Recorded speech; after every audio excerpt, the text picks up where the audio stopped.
Hi, you're listening to the Tita's Declassified Surthrival Guide with me, your host, Tita B. We talk about tips, tricks, and tools on how you can survive and hopefully thrive your personal and professional life. Please don't forget to follow and subscribe so you don't miss any new episodes. On to today's topic!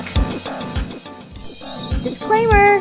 Please note that all opinions expressed by me and my guests are entirely our own and does not reflect those of any organizations, groups, or companies. So do take what you hear from here with a grain of salt, as you should with anything that you listen to or watch.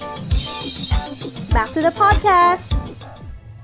Today's Surthrival Guide is brought to you by years of practice and acquired mode of behavior that you do so much it became involuntary and very natural to you.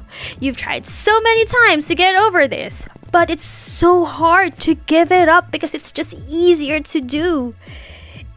It's a habit, so it's not magic how you got it because you've been training yourself so hard you didn't even realize it. It's delaying or postponing something intentionally. It's putting off for tomorrow what you can do today. Kind of like what I'm doing in today's topic intro. Yes, nakuha mo! Today's topic is procrastination. Well, I know you saw the title and that's why you tapped on it. So, because it's a habit, it's hard to unlearn and unlearning is way too hard than learning, right? Imagine you've already perfected it and now you want to let it go. So, like any other habits, you can break it. You just need to want to break it because procrastination is a decision. Laziness is the first thing that you can think of. And sometimes in Tagalog, it's like almost the literal translation. Say if someone tells you, tumayo ka na dyan, and then you say, mamaya na, tinatamad pa ako. So, you can physically stand up.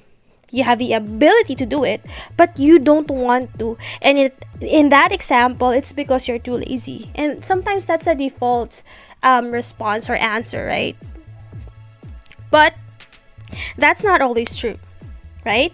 And since you know on your own the reason why you procrastinate, you can conquer it and thrive this really nasty habit. Let me give you myself as an example. This podcast was supposed to happen at the start of the pandemic. Yes. 2 years ago. And here I am, 2 years later, just on my first episode. I mean, during that time, I've done my research. I know how to get started. I know the tools that I need. But just thinking about all those steps made me not want to do it. And I delayed, and I delayed, and I delayed until, bam, 2 years have passed.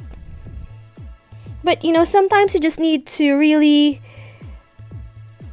jumpstart and actually do the work. That's the only way you can get started in conquering procrastination. And that's because you lose time when you procrastinate. Alam mo yan. Laziness is not the only reason why people procrastinate. Some people delay tasks because they don't want to know the outcome. Like, for example, checking test results when you know you didn't really study. Or some people are just afraid of failure. And sometimes it's because of perfectionism. I'll study later. Or I'll just cram. The test is tomorrow. Or I'm not gonna study right away. Anyway, I'm not gonna get a perfect score. Or I'll stop drinking too much coffee next time because another cup won't hurt. That's not gonna affect my life tomorrow or today. It's not gonna affect anything. So I'll stop drinking that 4th cup of coffee maybe next week.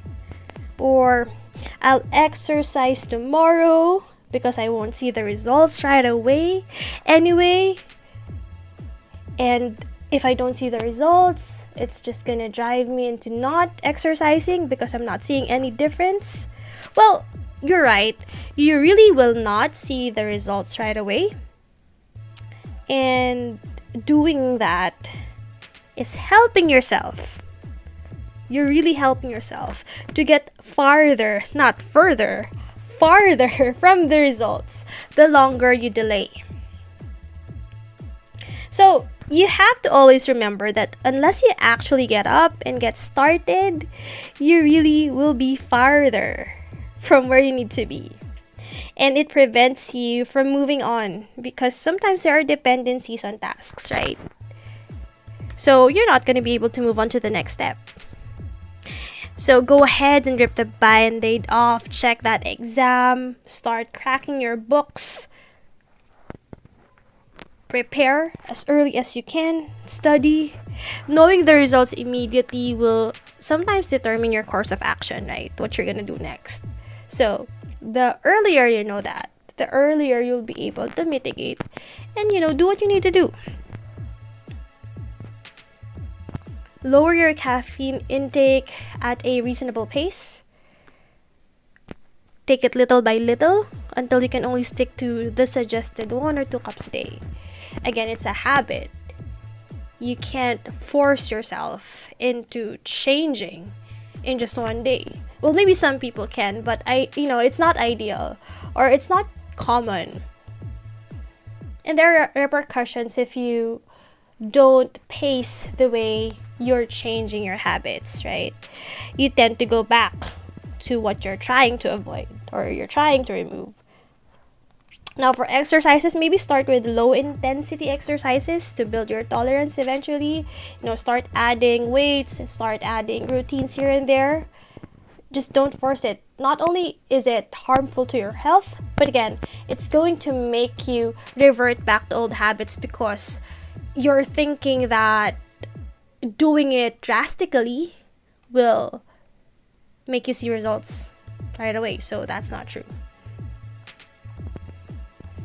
Create a habit to counter your procrastination. It's like unlearning, but you have to create a counter habit. And that's how you start. And you have to do it constantly because that's how habits are formed. I read somewhere that it takes 21 days to build a habit. I'm not sure if that's scientifically true, but I believe that the more you do it, the more you have that muscle memory, the more you get used to it, and it's going to be part of your routine, and that's a habit. Maybe motivate yourself because internal motivation is always the best, or maybe have an accountability partner, whatever works for you.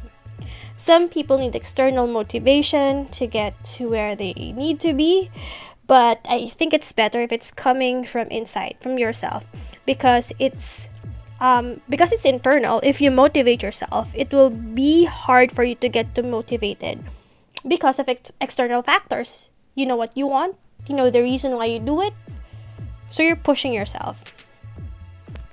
So give yourself a pep talk if needed, if that's what's gonna work for you.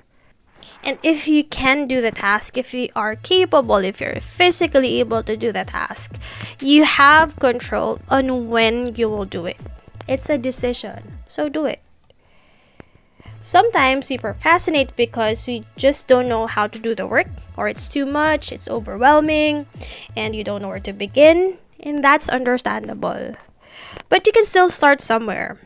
Start with the first few steps. If you don't know how to do the task, research, read. There's a vast array of resources available now. Get someone to help you. If it's overwhelming, divide it into manageable chunks so you don't get overwhelmed. Divide it into phases, divide it into steps. Create an outline. Whatever will make doing the task easier for you so you can start doing it. And anyway, if you divide it into manageable chunks, you will see progress, right? Little by little, which will probably motivate you. Avoiding these challenges won't make them go away. You know that, right? You'll only be left with too little time the longer you postpone something. And then you won't have enough time to correct what you need to correct. And you'll get stuck with a result that you don't really want to, but you're forced to live with it, right? And don't be discouraged. Everyone starts somewhere. remind yourself of maybe situations that you were in before and how you did amazingly well. So again, it's a decision. You need to decide not to procrastinate. The last reason that's on top of my head on why we procrastinate are distractions. There are so many distractions wherever you go. Do you know why? Because distractions only become effective if you let them be effective. The power, again, is with you. The decision is with you. Even if you're in a quiet room, I think you can still be distracted by your thoughts. So, concentrate on what you need to do and maybe reward yourself if that's what's gonna work for you. After you complete whatever it is that you need to do. Choose to ignore the distractions.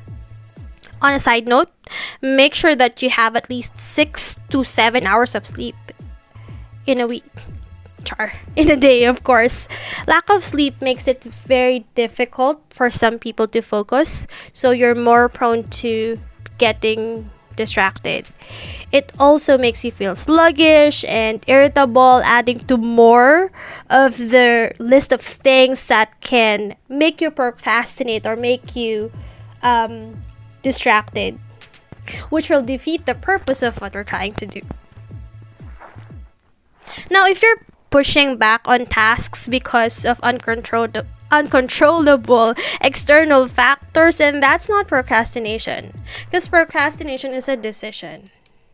If you have everything that you need and you're not doing it, that's procrastination because you decide not to do it, right? For cases like these, those are roadblocks. So what you need to do is to figure out a way on how to remove those roadblocks or get someone to help you remove those roadblocks. So after this episode, step back, evaluate, don't be distracted, and if it helps you, take note or maybe journal the common reasons why you procrastinate. And little by little, stop doing these things. Remember, you're creating a habit, a counter habit. You won't magically stop procrastinating. But every small effort helps to embed that behavior. You only need to start probably with the easiest step, but with the biggest impact. And consistency is key.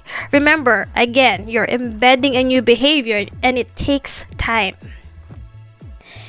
If you stop, you might need to start all over again. So keep your eyes on the results and things that can help you jumpstart your new habit. Plus, doesn't it feel to cross out items off your to-do list? So this has been Tita B.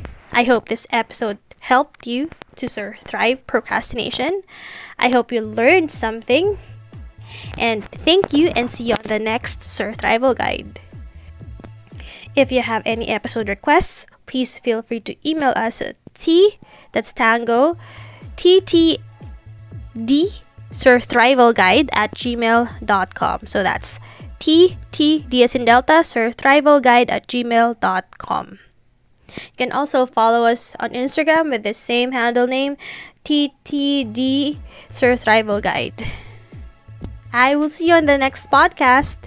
Take care, stay safe, and God bless.